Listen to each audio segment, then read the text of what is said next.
Pas Kumanovës, sot edhe në Tetov, 10 persona që kanë punuar në shtetet e lindjes protestuan përpara drejtorisë të ardhurave publike për të kërkuar anulimin e vendimit për pagesë të tatimeve. Banorët arsyetojnë me faktin se kanë ndenjur jashtë më shumë se 6 muaj, gjë kjo që i liron ata nga tatimi, sepse bëhen shtetas jo rezident. Shumë prej tyre kanë qëndruar jashtë vendit mbi 183 ditë dhe sipas ligjit për tatimin personal duhet të trajtohen si jo rezident tatimor. Ky status nuk na njihet nga drejtoria të ardhurave publike.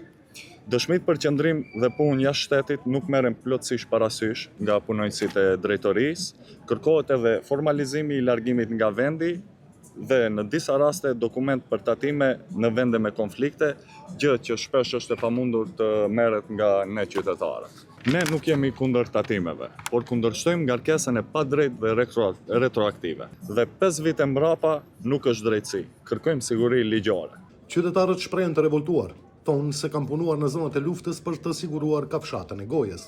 Ne shkuam atje për kujën e bukës, për ta mbajtur familjen, parët i harxhum këtu, tatimet i kemi paguajtur si në për shërbimet të ushqimores, kemi paguajtur edhe ndërtime edhe banesa kemi blet.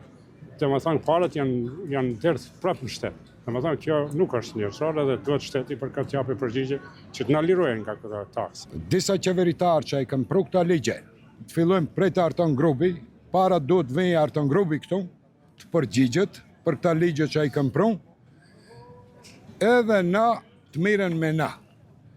Se kjo është e pa logjikshme. Na jemi krejt invalida prej punëve Irakit dhe Afganistanit, kemi shku atje të rritim fëmijët, të hikim prej këte shtetit, të largohemi që tash, mas 10 viteve këto kërkojnë parët tona, na i kemi harxhuar dhe parët.